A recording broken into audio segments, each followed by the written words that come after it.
अस्सलाम वालेकुम। कैसे हैं आप सब लोग। उम्मीद करती हूँ कि आप सब ठीक ठाक होंगे। अल्लाह पाक आपको हर तरह की दुख तकलीफ़ और परेशानियों से दूर रखे, आमीन सुमा आमीन। आज मैं आपके साथ जो रेसिपी शेयर करने जा रही हूँ वो है मिक्स फ्रूट चाट। मिक्स फ्रूट चाट इसलिए इसको कहा जाता है कि इसमें हर तरह का जो फ्रूट है आप वो इजीली ऐड कर सकते हैं, और मैं आपको इसकी प्रॉपर रेसिपी बताऊंगी डिटेल के साथ कि आप इसमें कौन कौन सा फ्रूट है जो स्पेसिफ़िकली ऐड कर सकते हैं। क्रीम फ्रूट चाट में हम लोग बहुत कम फ्रूट्स होते हैं जो ऐड करते हैं, लेकिन मिक्स फ्रूट चाट में हम हर तरह का फ्रूट इजीली ऐड कर सकते हैं। तो आप देख सकते हैं कि मेरे पास है बनाना, एप्पल है, मेरे पास मेलन है, स्ट्रॉबेरीज़ हैं, इसके अलावा गावा है और ऑरेंज है। मतलब इसमें जो भी सीजनल फ्रूट अवेलेबल होते हैं ना, आप लोग इजीली इसमें ऐड कर सकते हैं।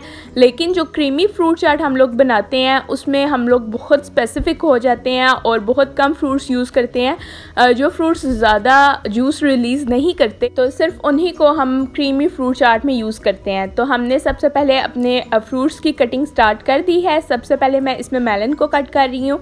मेलन का फ्लेवर इस चाट में बहुत इंटरेस्टिंग और बहुत टेस्टी सा लगता है। आप लोग अगर ऐसी फ्रूट चाट नहीं बनाते तो ज़रूर बनाएं, और ये एक डिफरेंट सी फ्रूट चाट है और बहुत ही लाइट और बहुत ही रिफ़्रेशिंग है। अफ्तार मेन्यू में इसको ज़रूर ऐड करें।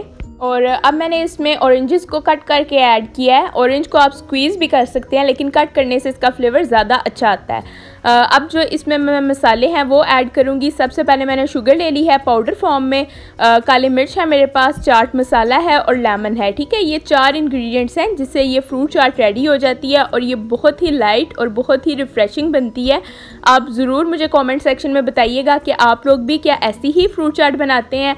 अगर आप लोग भी ऐसी बनाते हैं तो वेल एंड गुड, अगर नहीं बनाते तो ज़रूर इसको ऐड करें अपनी रूटीन में। अब मैं इसमें ऐड कर रही हूँ इमली का पल्प। इमली की चटनी भी आप ऐड कर सकते हैं, जो कि आपको मैंने रमज़ान की रेसिपीज़ में बनाना स्टोर करना सिखाई थी, तो वो भी आप ऐड कर सकते हैं। अभी आप देख रहे होंगे स्ट्रॉबेरीज़ को मैंने साइड पे रखा हुआ है, उसको मैं मिक्स नहीं कर रही क्योंकि एकदम से जो स्ट्रॉबेरीज़ हैं ये अपना कलर रिलीज़ कर देती हैं और सारी फ्रूट चाट का जो कलर है ना वो ख़राब हो जाता है, इसलिए मैं उसकी टॉपिंग करती हूँ।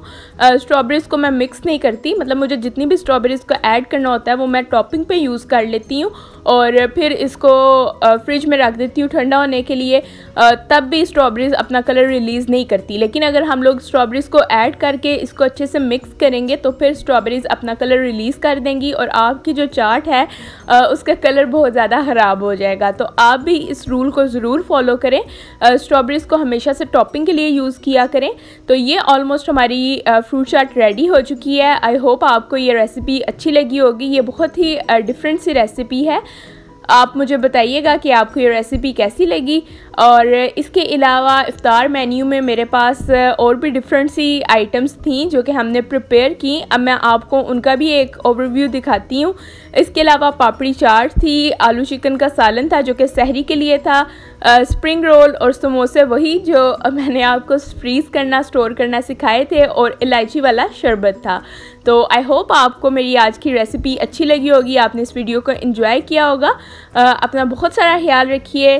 टिल देन टेक केयर, अल्लाह हाफिज़।